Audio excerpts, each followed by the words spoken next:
The 1993 GNCC series rolled into Sharpsburg, Maryland with a whole host of riders bidding to conquer Whiskey Ridge. Scott Summers looked to keep his lead in the series, while Jan Rehor looked for a second straight win. Early on in the race, Scott Summers, Doug Blackwell, Scott Plessinger, Fred Andrews, and Jan Rehor led the pack of 262 riders. With about one lap complete, Scott Summers proved why he was series leader. He pulled out a 24-second lead over Dwayne Connor, who was in second. As the riders found their way around the course, they found a track that was treacherous. Due to the rains earlier that weekend, portions of the track seemed almost too tough to tame. But with a tank full of gas and a fist full of throttle, the riders battled on. Despite track conditions and lap traffic, Summers saw his lead increase to 30 seconds over Fred Andrews and Jan Rehor at the end of the second lap. During the third lap, Summers continued to hold down the top spot while Fred Andrews pulled within feet of Summers in the second position. Jan Rehor stayed in third spot. By the end of the third lap, Fred Andrews snatched the lead from Scott Summers, but that didn't last long as Summers regained the lead on the fourth lap and looked stronger than ever. The sixth lap proved to be the turning point for Scott Summers. With a bent front wheel, Summers found himself dropping to the rear of the pack and Fred Andrews took the lead. Jan Rehor occupied second position. Rehor and Andrews found themselves battling for the lead on the seventh lap. Finally, Rehor took the lead and picked up the victory. Fred Andrews finished in second slot, Dwayne Connor third. If this year's race is as exciting as last year's, it's safe to say it's going to be a battle until the checkered flag. Once again, DNA Video brings you the Battle of Whiskey Ridge.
Good afternoon and welcome to round number 5 of the 1994 Grand National Cross Country Series, Whiskey Ridge in Sharpsburg, Maryland.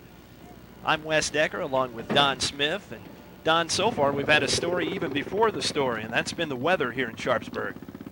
That's right, Wes. Yesterday we had rain all day for the quads, and it's left these guys with quite a soggy course out there today. And how do you anticipate that affecting the riders' mindset heading into today's race? It's definitely going to complicate things a little bit for the riders, Wes. They're going to have to be worried more about goggle preparation, tire selection, and when you figure about probably 90% of the courses run on the same terrain as what the quads ran yesterday, it's going to be pretty slick out there for them. And look at that, Don. There's a trials bike. Yeah, that guy's probably going to get top dollar out of that today. It might be the hot setup. But all kidding aside, Don, what names pop out at you as those worth watching today? Well, just about all the East Coast Woods Rangers are here. I think the first 2 or 3 races really weeded out the West Coast boys, especially Sumter. I think most of them ended up going out in an ambulance, but we got Freddie Andrews, Scott Summers, Blackwell, Norton, Scotty Plessinger. Most all of them are here. And you know, Wes, it could be anybody's race. But one name we know we won't hear is that of defending champion Jan Rehor, who is not racing in the United States this year, but the tradition continues here at Whiskey Ridge so far as the poor weather is concerned for the second year in a row. Mother Nature's helped create some extra challenging conditions. Here's a look at the standings coming into this race. And Fred Andrews heads up the top 10 coming in with 76 points. That's including 2 wins, one in South Carolina, one at the Brown Jug. Then it's Tom Norton, Scott Plessinger, and Doug Blackwell. Scott Summers in the number 5 slot. Scott's doing real well considering he sat out the last 2 races. He got a second place in both the Florida and South Carolina rounds. And Scott Phelps is just behind him with 38 points. Scott's a newcomer to the top 10 list on the GNCC series. Then there's Tim Shepard, Gino Nail, Larry Rossler, and Steve Hatch with 30, rounding out the top 10 heading into this 5th event.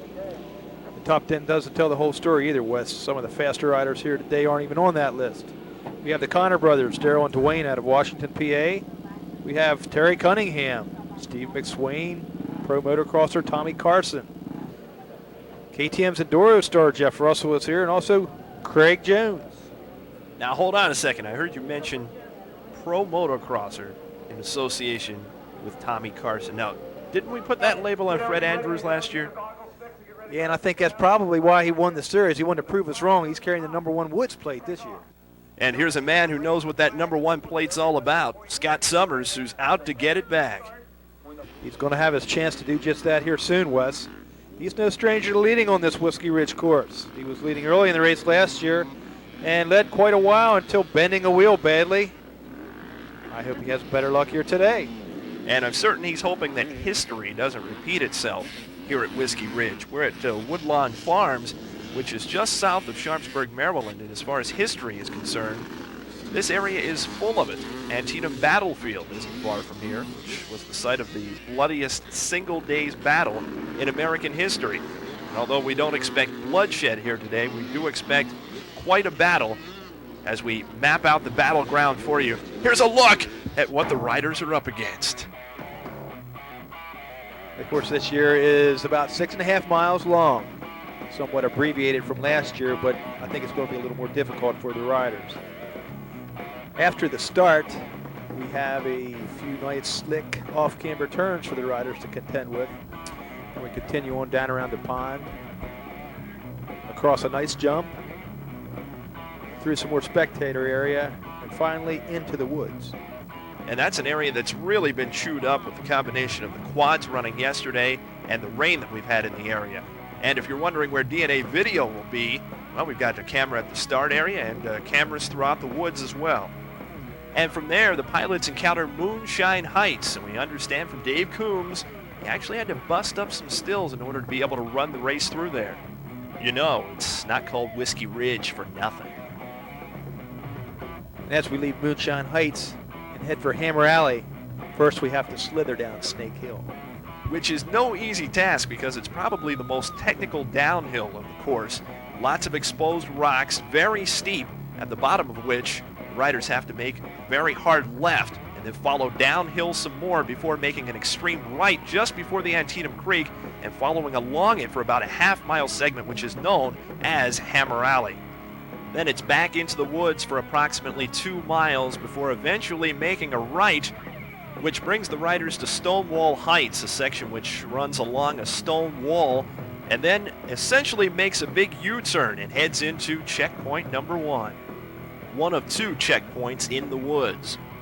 After checkpoint 1, we have a lot of rolling woods with a lot of slick off cambers, a lot of roots and rocks, and eventually ruts.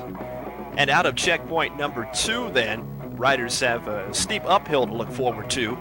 And following that climb, they're heading for home, back toward the finish line, and there's only one way to get there, and that's through Bone Gulch. Then it's about half a mile back to the barrels, and we've completed 1 lap on the course here, but these guys should do probably between 9 and 11 laps here today, Wes.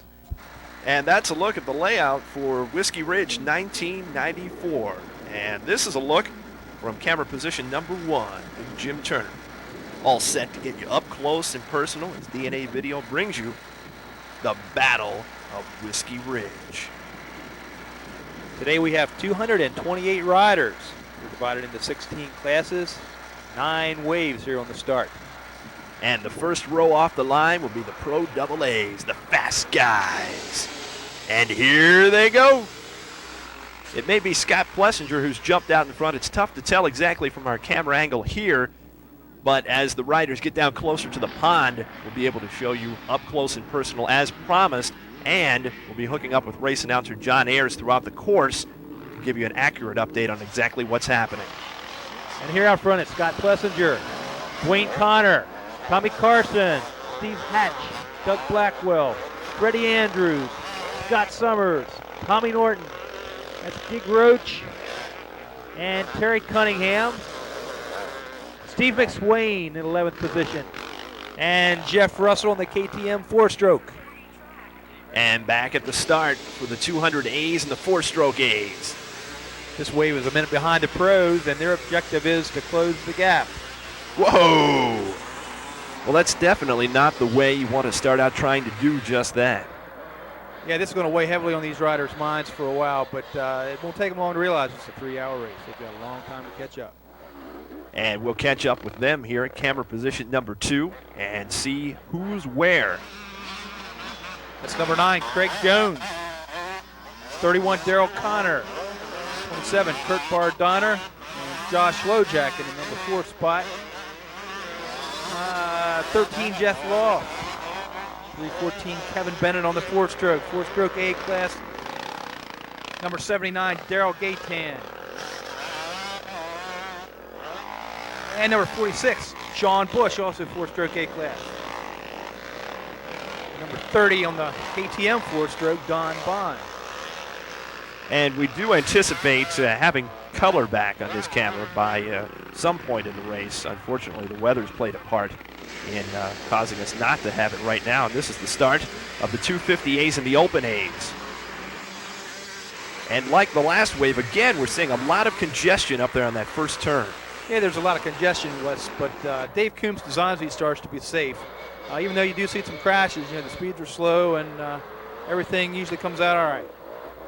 And we're about to find out who's come out unscathed as again we get up close and personal in camera position 2. And it's number 8, Gino Nail. 62, Clint Bardonner. Number 56, Rick Lacasco. There's 20, Sean Burrell, Open A. Daryl Kunzer, 21. Dwayne Miller, 15. Andy Kendall, 222. 33, Richard Bryan. 466, David Santee. Number 71, Robin Spack. 22, John Vincent. Also John Rutherford. 44, Eric Whelan. 47, Brian Whelan. 37, Carl Ennis. 25, Ron Palermo. 681, Stan Tissue. 34, David Gunn. Number 40, Dan Palermo. 232, Scott Baker. And that's 45, Greg Holden. We hope you're enjoying up close and personal coverage of the 1994 Battle of Whiskey Ridge as we get set for the Vet A's, the Senior A's, and the Super Seniors, and they're off. This wave consists of a bunch of very experienced riders, and it seems they're having no problem at all with the start. No, not only is experience a contributing factor here, I think. Well, maybe I spoke too soon. And I was about to say that this is a smaller wave than the one previous. Actually, 3 classes in this one, only 28 total riders. And we'll catch up with them down by the lake, camera position number 2. It's number 7 out front, Timmy Shepard in the Vet A class. 28, Gally Ward. 34, Jeff Mergel. Number 65, Paul Michaels in an ATK, Senior A class.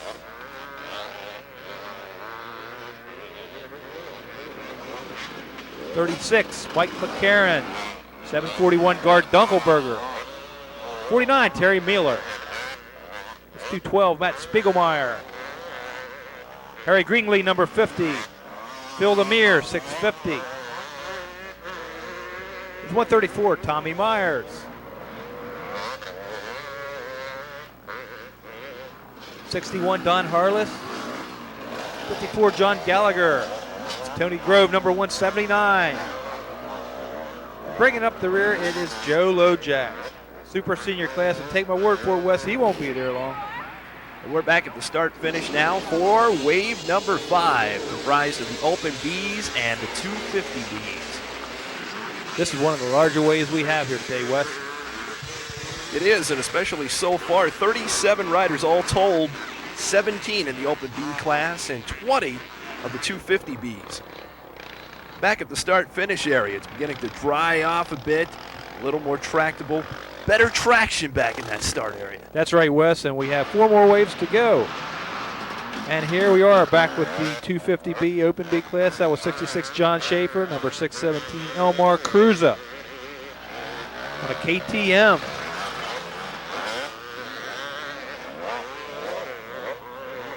558, Craig Seaslick. And that's Scott Phillips, number 337, right on his tail, and John Grimm, number 98. And number 81, James Rogers.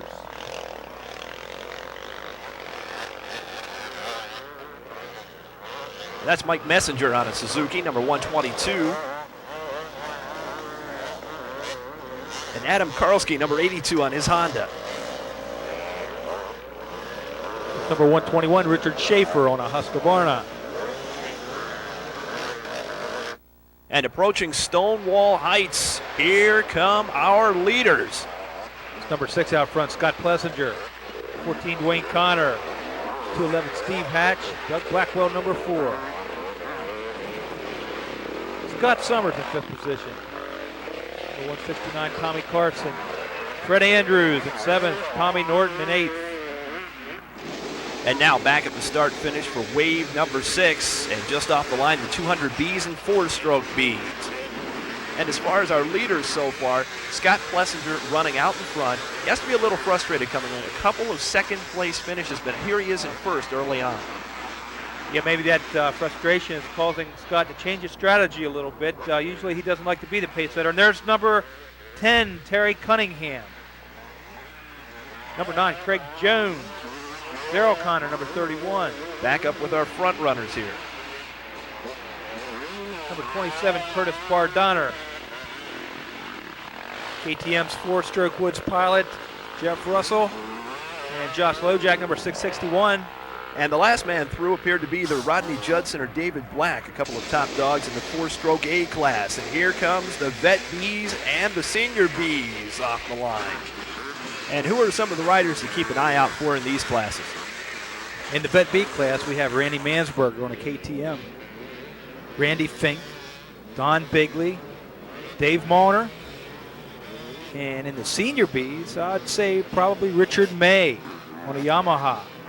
Butch Rose on a KTM. Barry Lee on a Yamaha. And one more fast Yamaha pilot I don't want to forget is David Daner. What we're seeing here are the 200 Bs, the 4-stroke Bs, and a few stragglers from the 250 Bs as well. Camera position 2 down by the pond. And in this area, you might begin to notice that the riders are getting bunched up somewhat. Some of the classes actually coming together. That's pretty much due to the fact that up above this turn, there are a couple of very tricky and technical turns, which are causing some of the riders to have to slow down. Now back up with one of the Woods cameras, and it's getting awfully difficult to tell who's who with all the mud flying. Yeah, I see that guy pull his roll-offs there. It'd be nice if they had roll-offs on the front number plates so we could read them a little better. I'm having a heck of a time telling who some of these guys are. And as far as that's concerned, we're down to the final 2 waves, comprised of the 125s, the 200s, the 250s, and the open Cs in some order, but we're not exactly sure which. What we do know is that the 250s and the open Cs had a total of 37 riders, so that would be a rather large wave if they all went together. So this could possibly be it. Here we are back with our Woods camera. It appears to be the Open A class and probably the 250A class coming through. Well, I'll tell you, we've got them coming right into your living room, but that mud certainly is wreaking havoc with being able to tell who is who. We're also seeing some of the 200A class coming through. I saw number 9, Craig Jones, come through, and also Jason Haynes on a Husky. And if you want to talk about who's who, we're going to be bringing up to date on the leaders momentarily. Right now we see Kent Greenholt in the 250B class down there near the pond.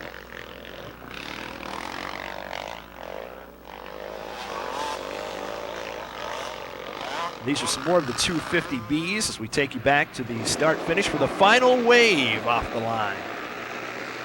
And with that, all classes and all riders are on the course. And just in time, too, because we've got an update on our leaders. According to John Ayers, Scott Plessinger is still out in front. Dwayne Connor in second position, followed by Steve Hatch, Tommy Carson, Doug Blackwell, and Scott Summers. And there's number 132, Ryan Campbell of the 200A class. And number 15, Dwayne Miller from Virginia of the 250A. And here we are at the start of lap 2 with our leaders. It's Scotty Plessinger out front. And there goes Dwayne Connor. He is right behind Scott Plessinger at this point, and Dwayne appears to be back in top form, back on a Yamaha this year. Dwayne's only about 2 seconds down on Scott. Dwayne's been riding this course first in 1989. That was 4 years before it was even on the GNCC calendar. And I think his experience certainly shone through last year. A third-place finish here on a Husqvarna, and now this year up amongst the leaders once again. And here's Plessinger over the jump on the grass track section. Dwayne Connor and Steve Hatch in third place. Oh, Scott Summers and Tommy Carson banging bars. And Scott just grabbed another position, put him into fourth place. That means Carson's in fifth, and then Freddie Andrews right behind him in sixth. Tom Norton is in the seventh position, and there goes Doug Blackwell, and he's in eighth, still tight at the top. Don, at this point, what's your assessment of the course? Well, I think the course is going to dry out somewhat, but as the race progresses, the ruts are going to get deeper and deeper, and lap traffic is going to present itself as a problem too for these guys. And here comes a rider who's surprised a lot of people so far this year. Very promising. Dwayne's little brother, Daryl Connor, a 15th place finish at the Loretta Lynn, and then 11th his last time out at the Brown Jug. And that's number 11, Jeff Russell on the four-stroke KTM. And do you see who's in front of him? The keyword's being in front. That's number 27, Curtis Bardonner. Yeah, Kurt's one of these 200A pilots.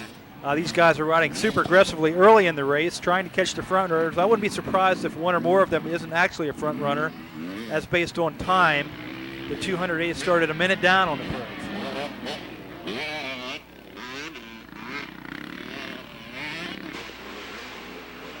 And here we are back in the woods, number 50 from North Carolina. It's Harry Greenlee, always one of the top contenders in the super senior class. Yeah, I don't think there's any question about it. Harry's certainly taken advantage and capitalized on a very bad start today by Joe Lojak. Speaking of bad starts, our camera number 2 got off to a bad start, but now we're back in color and we're down just past the pond jump. There's number 79, Daryl Gaetan, and Sean Burrell, number 20 from the Open A's. He is really moving up through the ranks. And just to illustrate that, he actually started a minute behind Dwayne Miller, number 15, who we saw right there, and he's ahead of him now. And here's the guy we were talking about earlier, number 53. He's out gunning for Greenlee. It's Joe Lojak. And he knows full well he has plenty of time to do just that. And now we zap you back to camera position number 2 and get used to it. We'll take you around the course to see how this race is developing up close and personal through the cameras of DNA video.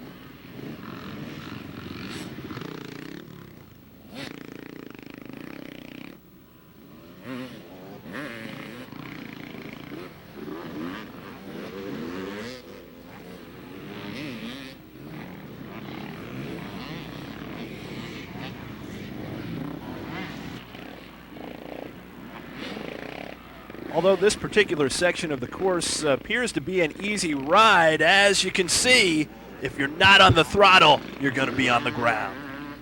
That's right, Wes. Even with a fresh set of mud tires, the sticky Whiskey Ridge mud requires that you stay on the gas to keep them clean. But in essence, though, this really is a much easier ride than anything that, say, the riders would encounter at Blackwater. Yeah, Blackwater this past year was a dry race, but prior to that, it was pretty much renowned for its mud. And this year, we've heard word at Riders Meeting today that Blackwater, as we know, is indeed canceled. And that's a sad irony because Dave Coombs actually founded this series around Blackwater being the premier event. And after years of pressure from environmentalists, Mon Power, which owns that land, has finally bowed to the pressure of those environmentalists and decided that no motorsports can be run on that land whatsoever. Not only motorsports, you can't even ride a mountain bike on the land now, Wes. They've effectively ruined the recreational potential for a lot of people. And I understand that here at Sharpsburg, this race is already coming under pressure from environmentalists, but what it probably boils down to is their perception of it. That's right, but what a lot of these eco-freaks don't understand is by the end of next week, they will have this course returned to a shape that's actually better than before the races started here this weekend. That's true. We'll be out here with a bulldozer re-grooming the entire course. And that means leveling the ruts, installing some water breaks for erosion purposes, and then he will reseed the entire course. And to camera position number 3, here come our leaders. That's Scotty Plessinger still out in front, followed by Dwayne Connor. And it's Fred Andrews just behind him. Scott Summers following in the 4th position. Steve Hatch is 5th. Here comes Tommy Carson. He's in the 6th spot, followed by Doug Blackwell, Steve McSwain, Tommy Norton, and rounding out the lead pack is TC Terry Cunningham. He's number 10 so far. And don't adjust your TV set, we'll adjust ours. Actually, what we're looking at here is what would be a fast straightaway if not for what amounts to an inverted speed bump. This is what racers refer to as a G-out. It's a hard obstacle to take at any speed without going over the bars. And as the race progresses, it will definitely take a physical toll on these guys. And here we are back in the woods, and still in first place is Scotty Plessinger out front. Number 14, Dwayne Connor, still in 2nd. 3rd, we have Freddie Andrews. 4th is Scott Summers. Steve Hatch in 5th position. Tommy Carson, number 6. Number 7, Doug Blackwell. Followed by Thomas Norton, Steve McSwain.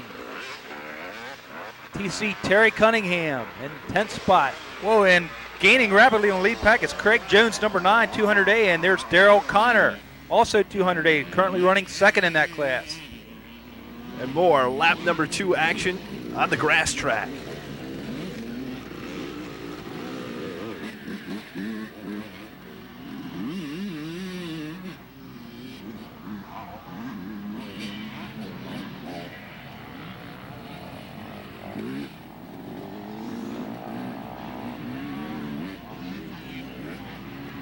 You know, Don, this grass track really doesn't seem to be drying off very quickly. It doesn't appear. Whoa! That's number 222, Andy Kendall, the Open A class. He's saying, give me 3 steps, mister. And I don't know if that was exactly a crash. It sort of reminded me more of riding an escalator. Stepped off and then stepped right back on. And you know, Wes, it seems like all 10 of the lead pack riders have been having a relatively clean ride so far. They have changed positions, even though they're all still basically on the same time slot. Yeah, they've really been bunched together throughout the opening stages of this race, but Fred Andrews in this lap alone has moved up from 6th to 3rd. Meantime, Steve Hatch has dropped down from 3rd to 5th, but as far as consistency is concerned, Dwayne Connor stayed in 2nd position, Scott Plessinger stayed on top, and Scott Summers has stayed right within striking distance in the number 4 spot. And I don't think any of the riders in the lead pack at this point in the race want to be too aggressive. Particularly Scott Summers, the wheel bending incident of last year probably still is in the back of his mind. Yeah, I think it would stand to reason that Scott learned last year that even though he has the bib boost inserts, you still cannot attack with such reckless abandon with such a heavy machine. Here's number 617. Elmar Cruza. Elmar appears to be leading the Open B class here early in the race. He's on a 300 KTM. And here we are back in another camera position at Stonewall Heights, back in the woods. This is a particularly nasty section. As you can see, a lot of roots, slippery, slimy rocks. And there's number 15. Dwayne Miller. Dwayne cleaned that section very nicely. Yeah, a section like this on a shorter course can lend itself to producing bottlenecks, which can certainly infuriate the leaders when they encounter it, because every second they're behind these guys, their competition has a chance to catch up and gain on them.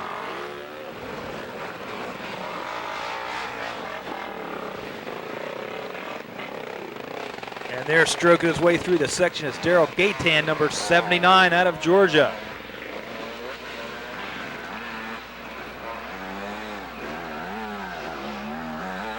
And here comes number 811, Jason Haynes of the 200A class on a 125 Husky, doing a great job.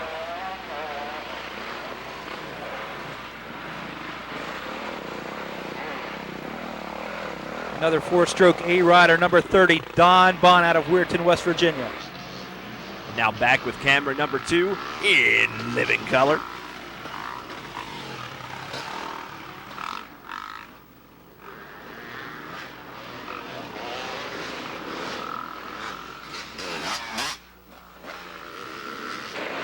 Now up close and personal, back in the woods, and obviously technical uphill. Some 258 pilots headed by Ron Palermo, number 25. Keeping an eye out. I hear them coming. It's number 22, John Vincent. That's what we were talking about, the jam up here. Number 311, that's Dave Gunn.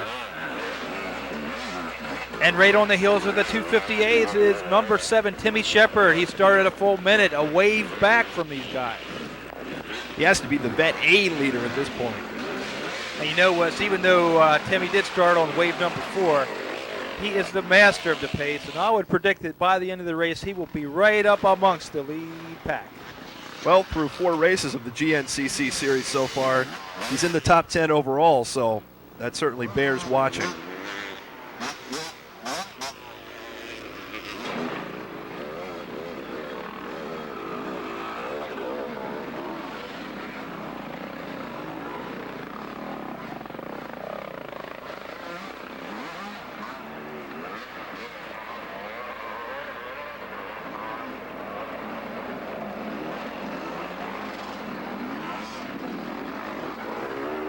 There's number 131, Neil Bragg, the 200As back on his ride. And it looks like this area that earlier on we speculated may possibly become a bottleneck is spacious enough that some new lines and some alternate routes can be opened up.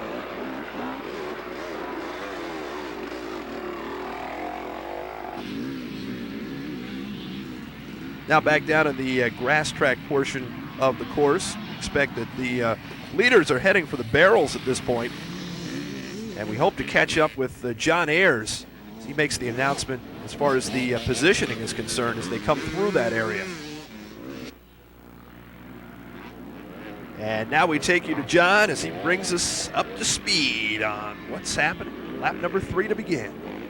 Andrews is on the move. Andrews has moved up to the number 3 ride. It is Plessinger, it's Connors, and it's Andrews, just like it was 2 weeks ago at Brownsville. But when the checkered flag fell, it was Andrews, then Plessinger, then Connors, the top 3 riders. So we may see another Brownsville. We may see Steve Hatch, who's currently in the number 4 spot, working his way up through.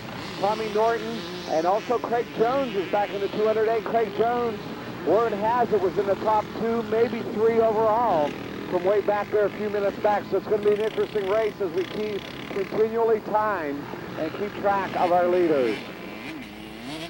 Well, certainly conspicuous by his absence, the name of Scott Summers amongst the leaders. Scott had been riding 4th throughout the course of the race. Maybe we can, let's go back to John. John, what's become of Scott at this point? Word has it, Scott Summers has moved up to the number 2 ride. Summers has passed Andrews, passed Hatch, passed everybody up to the number 2 spot. It is now rider number 6, Scott Plessinger, and rider number 2, Scott Summers, followed by Andrews. So it's going to be a real battle coming into the barrels here just momentarily. Pit crews, get ready. They're going to be chasing goggles. Who knows what they may need. They may need a good battle coming into the barrels right now. Watching for Plessinger. Plessinger into the barrels right about now. Plessinger in the lead. Connors is still in the number 2 spot. Andrews is 3rd. Summers is 4th. Hatch is 5th. Top 5 riders in and gone.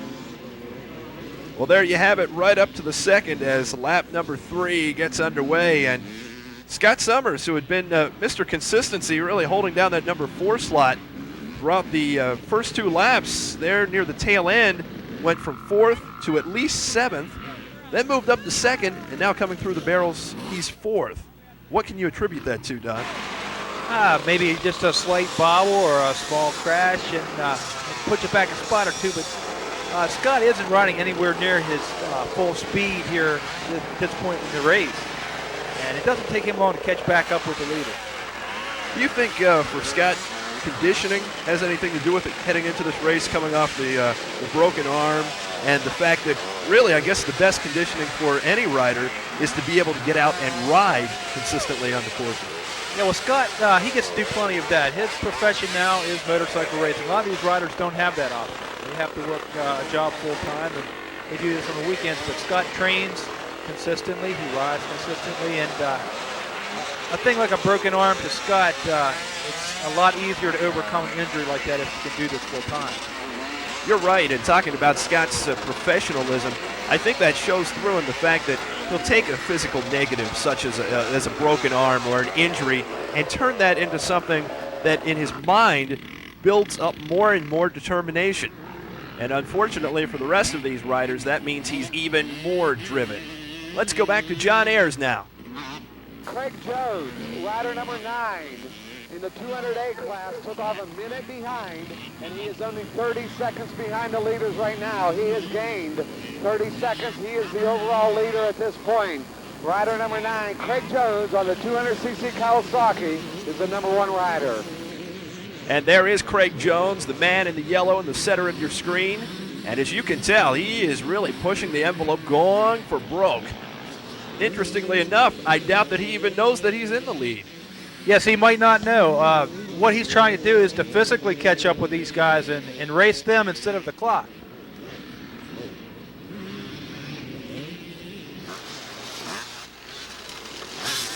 And here are the leaders. Number 6, Scotty Plessinger, Dwayne Connor, Fred Andrews in the 3rd spot. Scott Summers, number 4.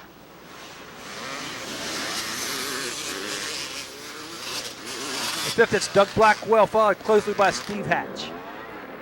And those are the top 6 by position, but we continue to keep a sharp eye out for number 9, Craig Jones, who, according to John Ayres, is actually 30 seconds ahead of those guys. By time, remember, he started a minute behind them. Are you confused? If you are, good, because you're paying attention.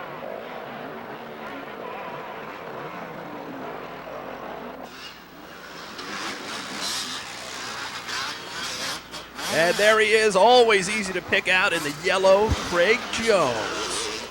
And I'm surprised he still has that yellow on, Wes. That's a rain jacket. He's got to be sweating like crazy inside that thing. I wouldn't be surprised if he soon sheds it. And there's your Open A-Class leader, number 20, Sean Brill, running a 440 KTM. As you watch more action from camera position number 1, we're going to go live to John Ayres again for an update on the lead pack. John, how are things shaping up here on lap number 3?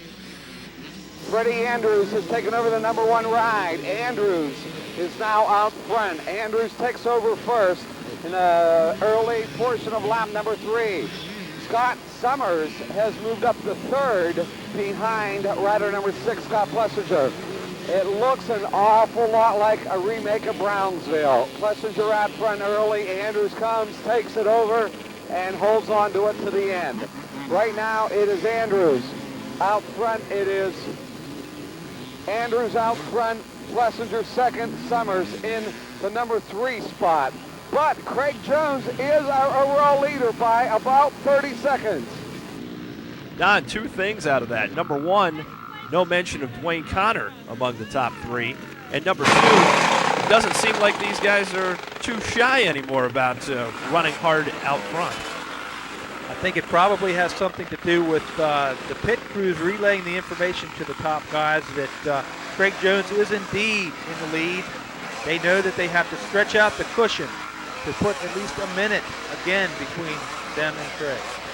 That, without question, now has been confirmed by John that Craig Jones is the overall leader at this point. And as far as the top guys are concerned, Fred Andrews has had an interesting run thus far in the race.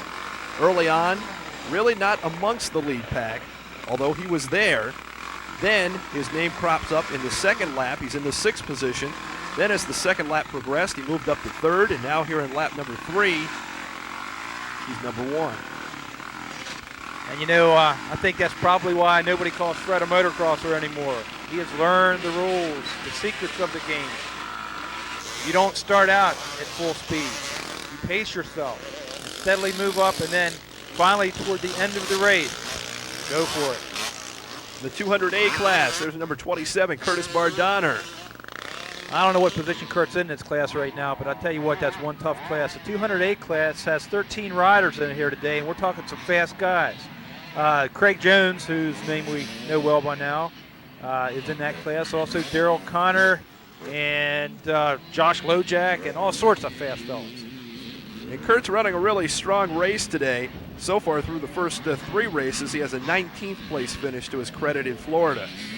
And to put that into proper perspective, there he had to battle against the likes of more than a handful of fast guys who aren't even normal series contenders. Larry Rossler, Kelby Pepper, Guy Cooper, Randy Hawkins, JoJo Keller, Danny Hamill, Jeff Fredette, and Aaron Huff.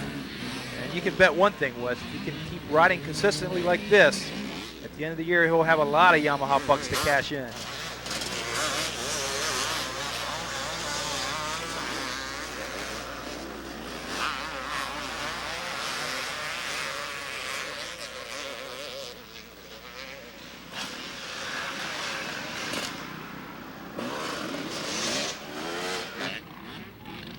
Well, that appears to be number 66, John Schaefer, on his Yamaha, the 250B class.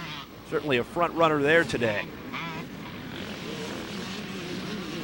And we're going to go back to John Ayers for another update on what's happening with the Craig Jones situation and more. John.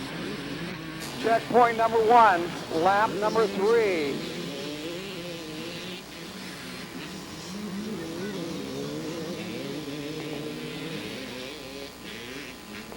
Craig Jones continues to be our leader. He is now about 40 seconds out front in the number 1 spot. Craig Jones, rider number 9, Turin, Pennsylvania on the 200cc Kawasaki in the number 1 spot. He started a minute behind. Now he's only 20 seconds behind, so he has gained 40 seconds on our leader. I believe our leaders are kind of like playing the old cat and mouse game. You go first. No, you go first. No, you go fast. No, I ain't going fast till you go fast. Well, I ain't going fast and you ain't going fast. Meanwhile, Craig Jones started out a minute behind. He said, hey, guys, I'm ready to go fast right now, and he's doing it. So it's going to really be an exciting event. If he can catch up to them, they have got to beat him by a minute at the end of the day to be the overall winner. So Jones right now in the number 1 spot. It's going to be an exciting event and an exciting race coming up. And so far it's proven to be, with lots of changes among the lead pack so far as positioning. That's still Fred Andrews in front and Scott Plessinger hot on his tail. There goes Dwayne Connor in the background. Number 4, Doug Blackwell, and Scott Summers, who slipped down from 3rd to 5th now. And these guys are just busting through this section of the course, which we saw earlier proved to be quite difficult for some riders. There's Tommy Norton, even 6th spot physically. Terry Cunningham on the Yamaha. And that's 211, Steve Hatch in the number 8 spot. And that's the lead pack as we near the end of lap number 3. And we know who's there amongst the leaders at this point. But Don, anyone surprise you who's not there, or a name that you would expect to be up there? Well, maybe not yet, Wes, but before long, 250A class is going to be knocking on the back doors of a lot of these guys. One guy in particular who I'm waiting to see is Gene O'Neill, number 8, riding the Kawasaki. Gene started 2 minutes down. He started on the 3rd wave, and even though we haven't seen him here yet, it's just like the Craig Jones situation. On adjusted time, he might be right up there with the lead pack and be a top contender. And there he is, number 8, Gene O'Neill, hammering it through here. And the DNA video crew hammering it for you. We wonder where he is. Bring it home to you up close and personal, just like that. And Don, as far as that lead pack was concerned, again, just to review, Fred Andrews out in front at this point, and we saw 1 through 8, Steve Hatch in the number 8 position. He's got a little something else on his mind as opposed to just the GNCC series at this point, doesn't he? Yeah, Steve's one of the riders here today that I expect to be on the U.S. team at the ISTE this year, being held in Tulsa. It's the second year in the U.S. Last one was 1973. There's a couple other riders you might see in Tulsa. I think Jeff Russell's planning on running the qualifiers this year. I think that might be one of the reasons why he's running the four-stroke KTM. I think Scott Summers, too, is going to try out for the U.S. team. He rode the 6 days in 1989. Wow, if that's any indication of the caliber of talent that will be representing the United States, is there any possible way we could lose, Don? Yeah, Wes, we can always lose, but it's going to be a little bit easier for us to win this year, I think. We're going to have a distinct logistical advantage, if nothing else. But also, you know, we have the opportunity for the first time since 1973 for a lot of these riders to attend the IST. It's not overseas. It's a little easier for a lot of them to afford to go. And what that means is, at least when you look at it on paper, it's something to really get excited about, because you've got guys you can take from the motocross as well as the desert, the cross country, and the enduro styles, and bring all of their strengths together in one team. They're no longer competing against each other.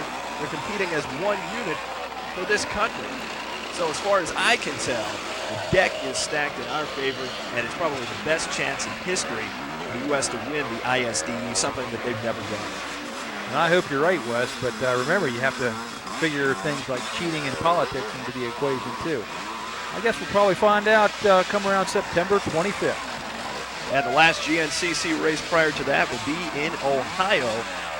As far as Ohio is concerned, here come a couple of Buckeyes pacing the lead pack. Freddie Andrews still out in front. And Scott Plessinger right behind him. There's Scott. And then, whoa, that's Tommy Norton, who's moved up to third, and Scott Summers was right behind him. And there's number 14, Dwayne Connor. He's in the number 5 position. So to set it straight at this point, it looks like Doug Blackwell has definitely fallen out of the top 5. Meantime, Tommy Norton's moved up from 6th. He's actually passed Summers and Connor, and Summers has also passed Connor and moved up into that number 4 spot. But still, it's Plessinger and Andrews battling it out for number 2 and number 1, respectively. And again, I want to reiterate that I'm talking only physical leaders right now.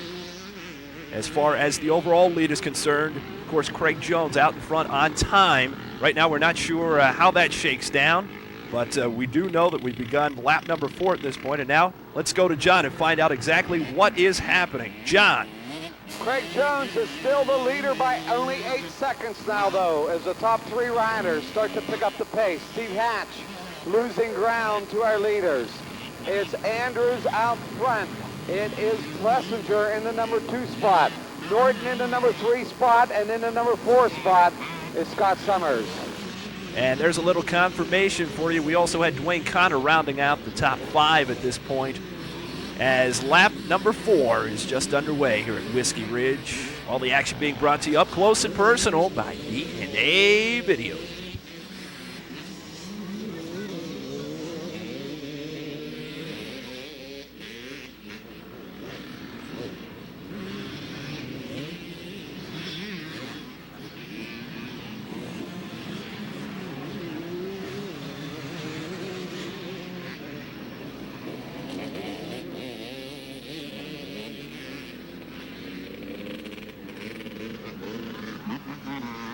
That's 169, Tommy Carson. Tommy's fallen out of the lead pack somewhat here, but I don't think he's losing time on this section. Tommy's at least as fast as any of the other guys on the grass track, and from what I understand, he's the only guy doubling up the jump here at the end of the straight. Hello, what a moto wild man. And that he is, Wes, but I tell you, back here in the woods, it's a little harder to be a moto wild man. As you can see, the ruts are getting a little deeper here. These guys aren't having too many problems with them yet, but as the race progresses and fatigue sets in, it's a little harder to stay out of those ruts. Yeah, you're right, Don. We're only on lap number 4 right now, and as the race gets older, those ruts are bound to get deeper. You're right about that. And I tell you, Dave Coombs is really going to be earning his money on his bulldozer after this race. And that's why Dozer Dave makes the big bucks. And there's Fred Andrews, our leader, flying out in front. And a 1-2 from numbers 2 and 3, Tommy Norton and Scott Plessinger. And Scotty Summers. he didn't take it with quite the fervor of those first three characters. I think Scott's strategy over this pond jump is to keep the power on the ground. There's Dwayne Connor skying it out. And Dwayne's past Steve Hatch and moved up into that number 5 position. Now let's take you around the course and have a look-see at some other vantage points here at Whiskey Ridge. Hey, here we are back at the barrels. That's Russ Bennett there. He's checking his watch. These leaders are averaging 16-minute laps. Mark Hodge just stuck his face in the picture there. I think he's looking for Steve Hatch. Steve hasn't come through the barrels yet. The leaders have already been through their own lap number 4. Here we are back at the grass track. That's number 62, Clint Bart Donner. Clint's on his Yamaha and up amongst the leaders in the 250A class at this point.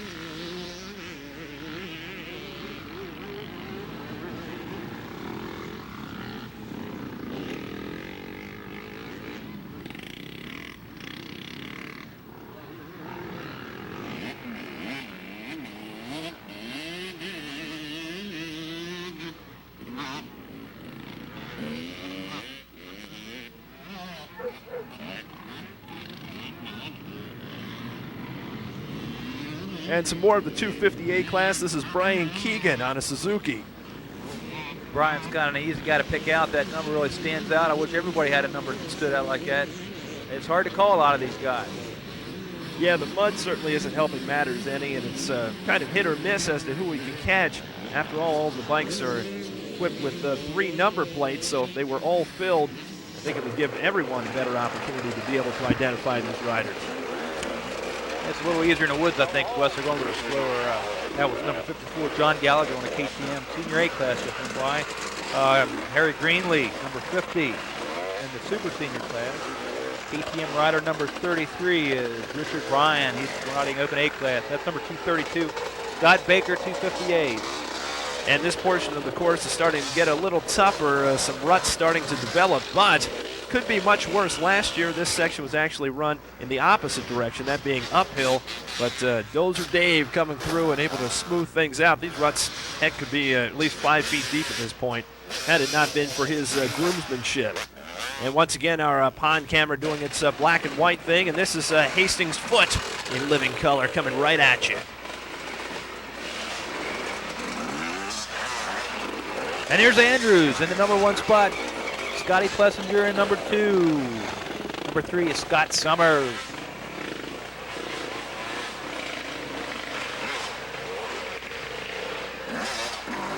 That's Dwayne Connor, number 14 in number 4 position. Steve Hatch hot on his tail. Steve has caught back up with the leaders. Harry Cunningham. And in 7th is Tommy Norton. And lots of changes in position among that front-running pack. Tommy Norton now dropping down to 7th from number 2, but as far as we can tell, we've got the clock on it. Craig Jones, who once had a 30-second bulge out in front, now up by 19 seconds, and there he is, number 9, and Craig Jones goes down. We may very well be watching the undoing of Craig Jones at this point. We had that lead on time. Again, not physically, but as far as time was concerned, he was ahead, and this is taking quite a bit of time. By the time he gets back up to speed, he's going to be at least even, if not behind, Fred Andrews, who now, more than likely, has the overall lead. And really, the ironic thing about all of that is the fact that from the get-go, Craig has been on the gas. He's been going aggressively, trying to catch up with the guys who started ahead of him, and he's been successful. He's been out in front. And what causes him to lose that lead, but not the guys who actually started ahead of him, but a lapper. And in attempting to avoid contact, he winds up probably with more problems than if he would have run into the rider who was in front of him, because possibly they both would have kept each other up. Winds up on the ground and has to pick himself up and try to get back into it, not only physically with the bike and himself, but also mentally.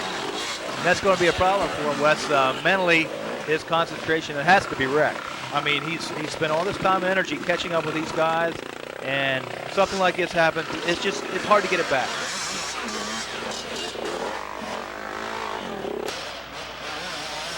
Here we are back at the pond jump. Whoa, I don't know who that guy was, but he's sailing. Jeff Russell on the number 11 4-stroke KTM. Here we are back at pit row. Looks like Freddie Andrews' pit here. We're about a little bit over an hour into the race, so I don't think these guys will be quite ready to pit yet. There's a quick glimpse of number 205, Kevin Wright, on a Suzuki. He's in the 250C class and having a good ride here today.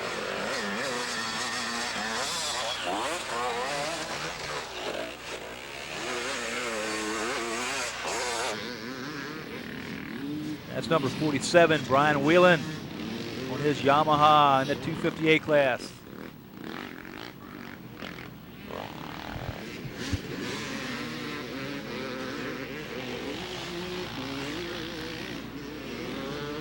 That's number 150, Andy Lagston, 258 class, Honda mounted.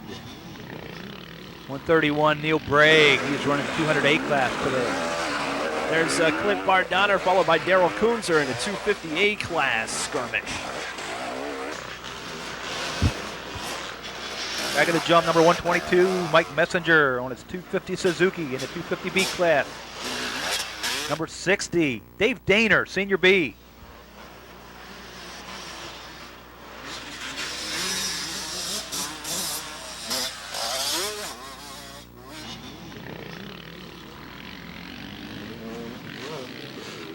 Taking a look now at number 301, Dayton Beiser on the grass track, the 200A class. We're getting a little sampling of all the classes here as we take you around the course at Whiskey Ridge.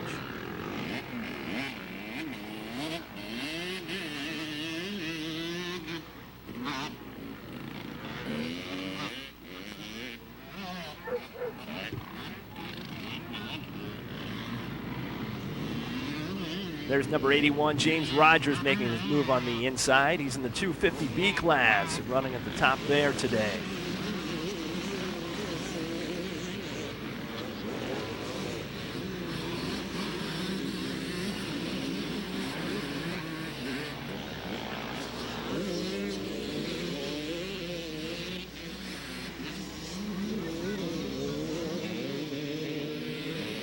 That's 232, Scott Baker in the 258s.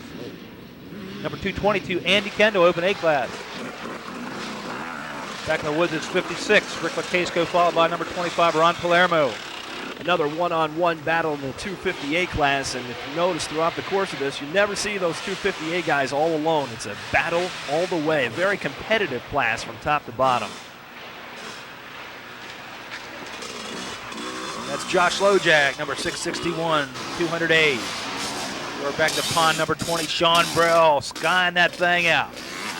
And it's time to go back to John Ayers for a live update on our leaders. John. Here comes Andrews right now into the lead, into the barrels. Andrews first. No, Plessinger is now first. Andrews second, Connors third, Yamaha. Chasing the KTM and Norton right with them all. Plessinger now back, Summers now back in the number 5 ride.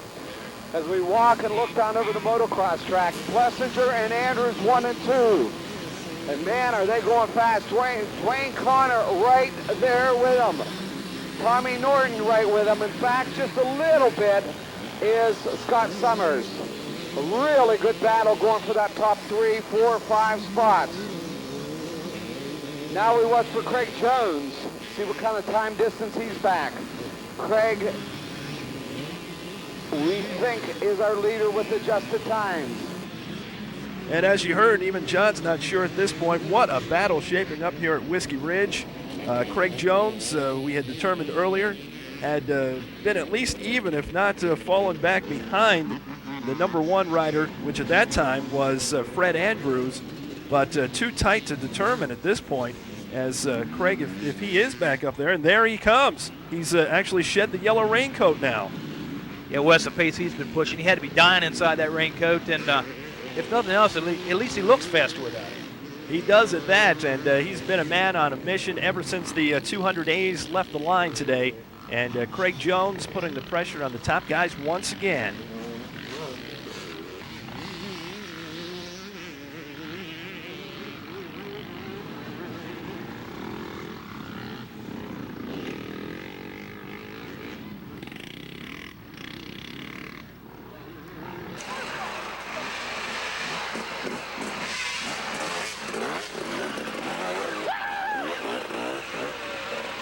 There's number 236, Stephen Ritchie, 250C class.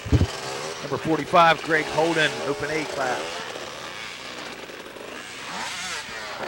Number 83, that's Joshua McLevy from Connecticut, 200A. And the 258 class, John Vincent, number 22.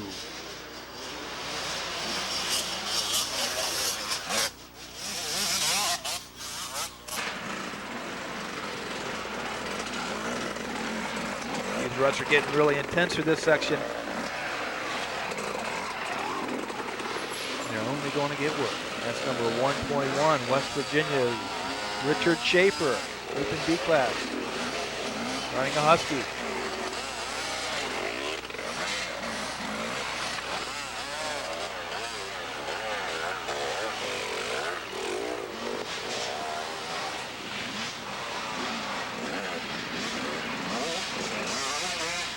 The 117, John Bennett from Pennsylvania in the 200B class.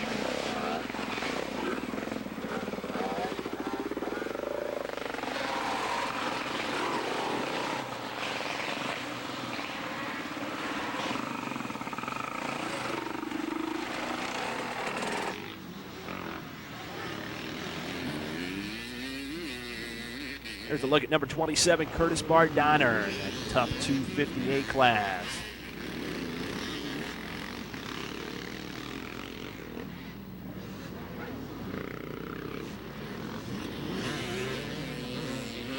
Trying to put a little distance between himself and the competition.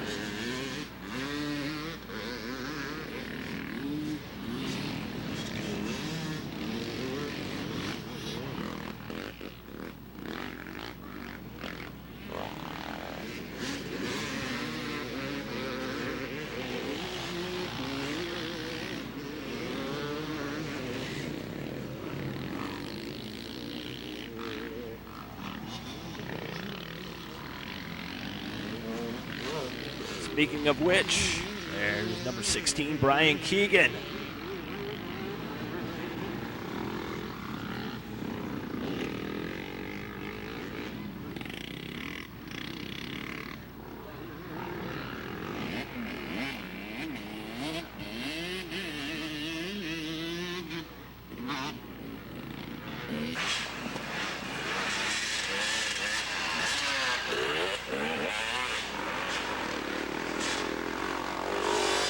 Round number 4 of the GNCC series continues here at Whiskey Ridge, brought to you up close and personal by D&A Video. This is lap number 5 action, and we're about to get a look at our leaders to see if anything's changed in the top positions. It's Andrews, Plessinger, Tommy Norton, and Scott Summers. And Dwayne Connor rounding out the top 5. So that battle for number 1 rages on. Andrews and Plessinger going back and forth. And Fred Andrews back in front now.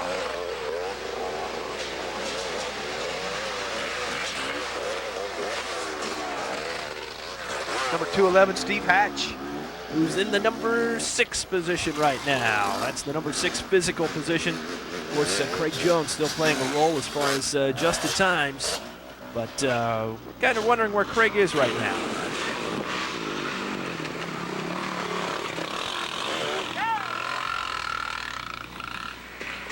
Meantime, there's a look at number 98, John Grimm, who's running strong in the Open B class. With an A-Rider, Andy Kendall, 222. Number 84, Randy Mansberger in the Vet Bs.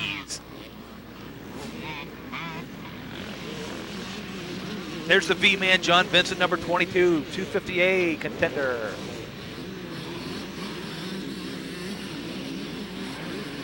.117, that's John Bennett of the 200Bs.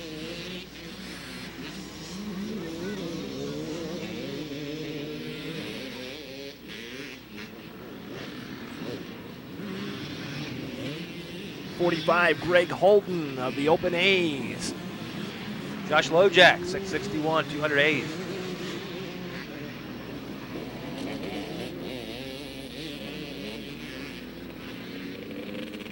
Don, right now we're probably what's going to amount to be about the halfway point of this race. What's your assessment of the course at this juncture? Well, West, of course, is holding up fairly well. I'd say back in the woods, it's not really getting any better in the woods because of the ruts. They're getting deeper, a lot of slippery rocks and roots being exposed. But out here in the grass track portion, I think it's actually getting a little better. The sun's out drying it off, of course, and the wind helps. And it's a good break for these riders just to be able to get out and open the bikes up, and just kind of show off a little bit for the crowd maybe and get back up to speed, shall we say. And actually right here, once this turn is navigated, riders are on one of the faster portions of the course, one of the straightaways.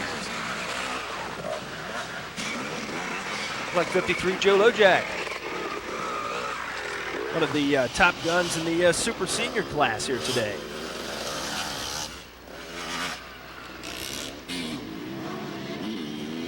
There's number 120, that's James Vicek in the 250C class.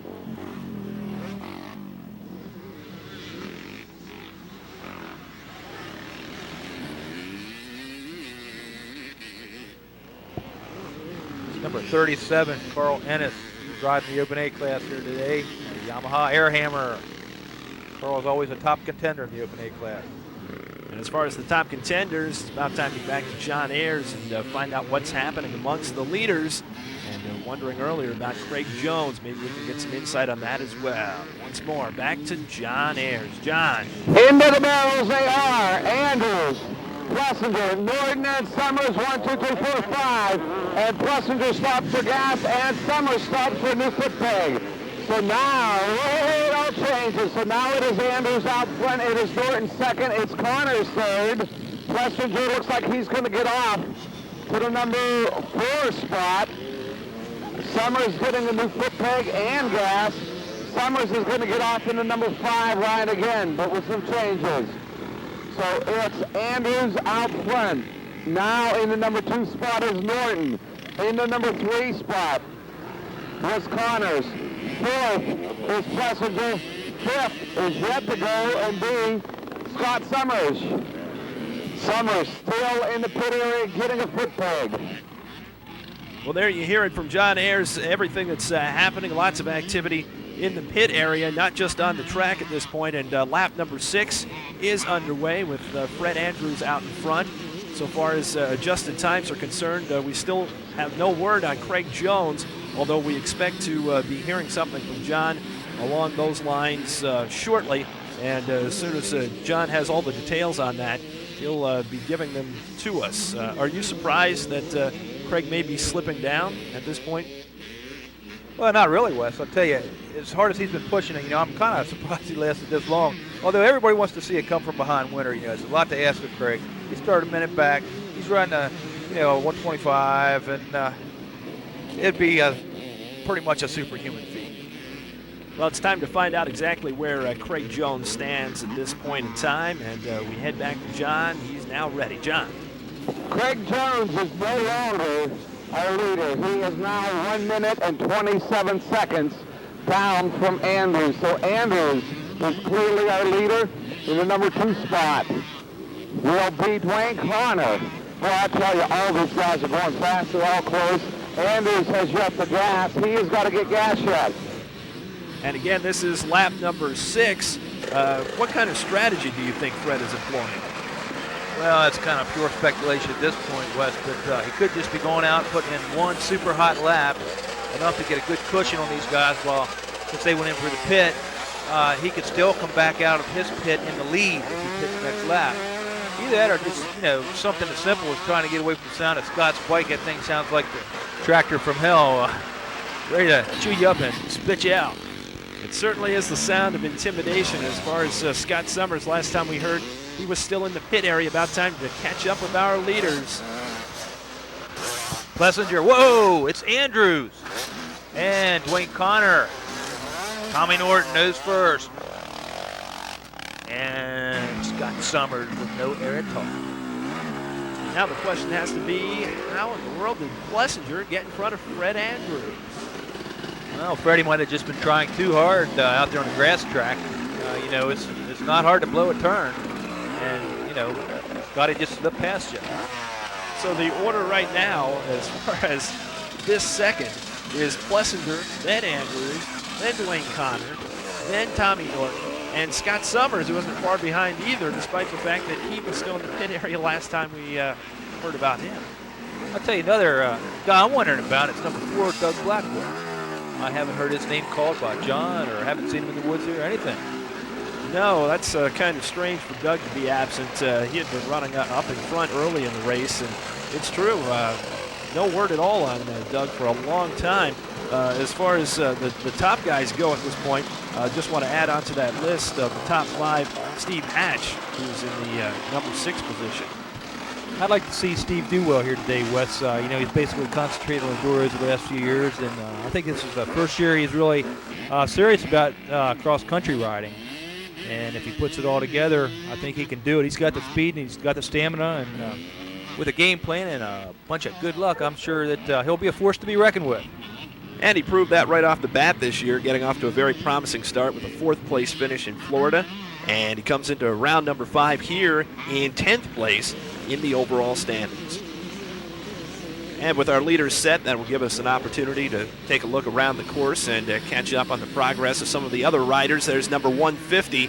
That's Andy Langston. He's in the 250A class. Number 82, Adam Karlsky, Open B. And number 378, Alan Swanson, 250B. Husky-mounted John Ross, 250B class.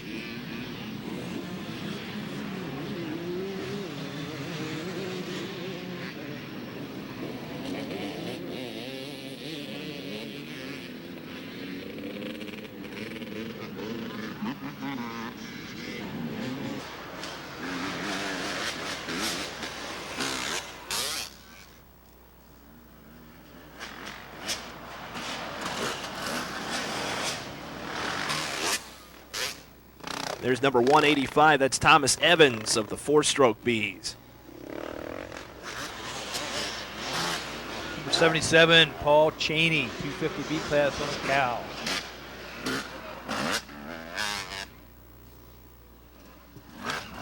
Joe Lojack.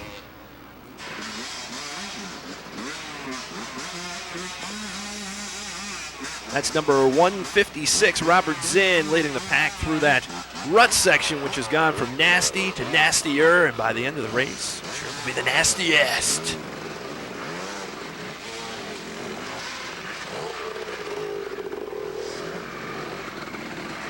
There's 34, Jeff Mergel of the Vet A class.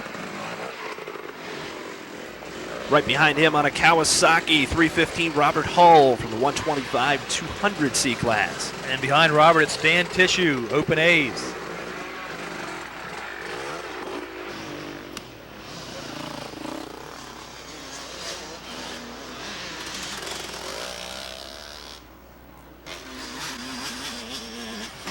Whoa, number 347, Ronald Johnson, the 200B, is looking more like Ricky Johnson. We're going to camp out here in the woods just for a little while. The leader should be by in any second.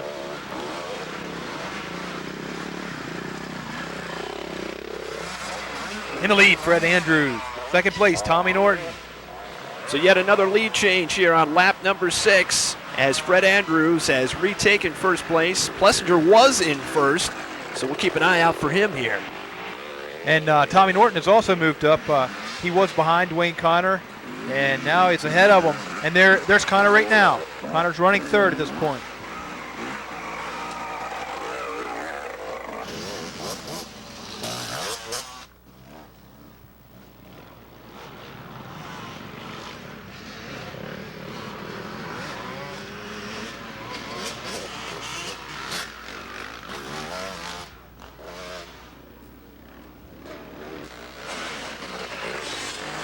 Oh, and there's Plessinger. I don't know what position he's in for sure. I think he's probably in 4th place right now, and he's definitely hammered down trying to regain that number 1 spot. Yes, Scott's certainly been no stranger to the lead today, and no one's been immune to position changes, especially in that top 5. And here goes Scott Summers. He's trying to catch sight of Plessinger anyway. And Scott right now, as far as we know, is rounding out that top 5 with Plessinger ahead of him. Dwayne Connor in the number 3 position, Tommy Norton second, and Fred Andrews back in first. And speaking of first, that's number 7, Tim Shepard. He's leading the way in the Vet A class right now as we get some updates filtering in. Jeff Mergel is in second place in that class, followed by Gar Dunkelberger and Matt Spiegelmeyer. You know, Wes, I know for a fact that a lot of these Vet A riders don't think that Timmy Shepard should be riding in their class. Now, you know, he is eligible to ride in the class because of his age, but speed-wise, I think he probably belongs with the AA riders. I know, you know, a lot of the vet riders think that he's taking all the Yamaha bucks away from him. Yeah, I think that's what it comes down to. It's a real financial decision on his part. I mean, after all, he'd have to beat out the likes of Fred Andrews, Dwayne Connor, and Terry Cunningham if he were running in the Pro AA's. There's number 25. That's Ron Palermo, 250A class. And back to the class updates now. Let's see, 200A. Craig Jones is currently running out in front. We've seen how strong he's run here today. Daryl Connor is in second currently, followed by Jeff Loth, Kurt Bardonner, and Michael Burke. He's in the number 5 position currently. Again, that's 200A. As you watch some more of the action unfold on the grass track, here's an update on the 4-stroke A class. Daryl Gaytan is the current leader. David Black following him in second place. Number 3 is Rodney Judson.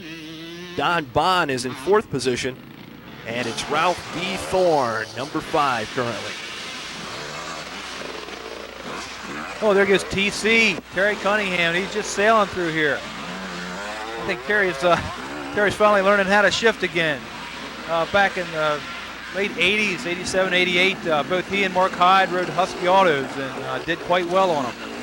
Now, the auto wasn't the most reliable machine around, and that's putting it gently, but in the right hands and using the proper technique, I guess you'd say, it was almost like having a cheater bike. It's either on the gas, you know, no shifting required, or on the brakes as hard as you could. It was virtually impossible to stall.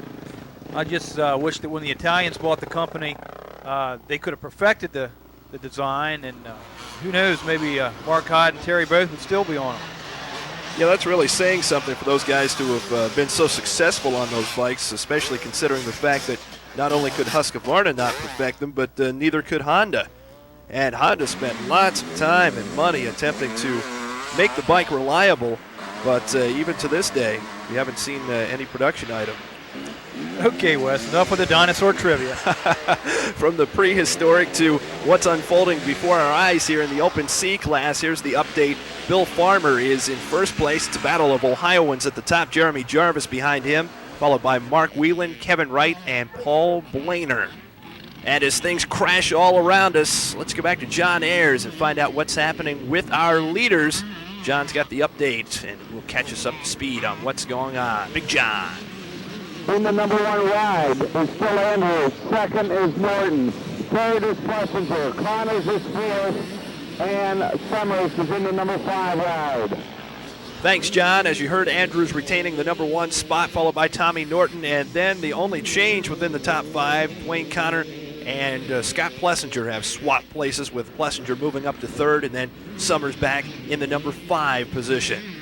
And we'll continue to keep you abreast of the standings in the various classes as that information becomes available. In the meantime, take you around the course here, see if we can't identify some of these riders as they make their way through it. And this appears to be number 48, Dwayne Sprouse on a Kawasaki. He's in the 258 class.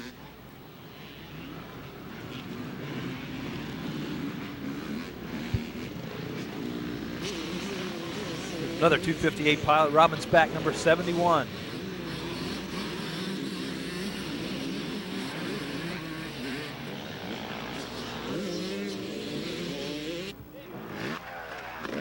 That's number 146, Mark Yukovic in the Vet B class.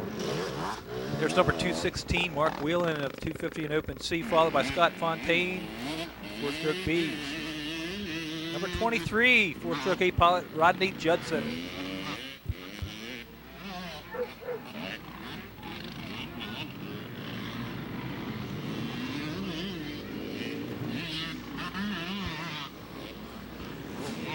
And that's number 143. That's moving Mike Stivers for the 250 Open C class on the Husqvarna. Back with our leaders. Fred Andrews sitting in the number 1 spot. Freddie continues to hang on to that number 1 position here at the beginning of lap number 7 and trying to pad his lead here on the grass track.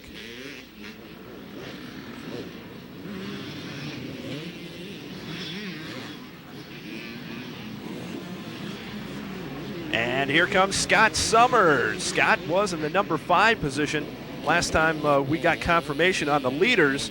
Not exactly sure whether he's moved all the way up to number 2 at this point. It's possible that Tommy Norton, who was in second place, Scott Plessinger, who was in third, and Dwayne Connor, who was in fourth, may have possibly pitted, or maybe we just weren't able to catch them as they came by our camera position here. Well, I think that answers our question about Dwayne Connor. There he is. He's now behind Scott Summers. Dwayne's looking hot out there, Wes. He's had some problems with stamina this year, and doesn't appear to be holding him back now. He's riding with that patented Connor attack style. If he can continue like this, he's going to score a top finish for sure. Yeah, it looks like this may be the race that gets Dwayne Connor untracked here in 1994. And there's Terry Cunningham. He's in the top 10 right now, coming off a 6th place finish his last time out. And we'll keep our eyes and ears on this leader situation and try to get confirmation as to where everyone is officially as soon as we possibly can. And again, we'll continue to update you on the various classes too as that information becomes available. There's 222. That's Maryland's Andy Kendall running the Open A class. Andy rode yesterday's quad event, and I guess that officially makes him an Ironman. But I don't think that title is going to help him any in pursuit of Sean Burrell, the class fast guy. Sean's gunning for his 3rd class win here today, and judging by his lead at this point, he's right on target. And speaking of class front runners, there goes 617. That's Elmar Cruza, who has a substantial lead right now in the Open B class.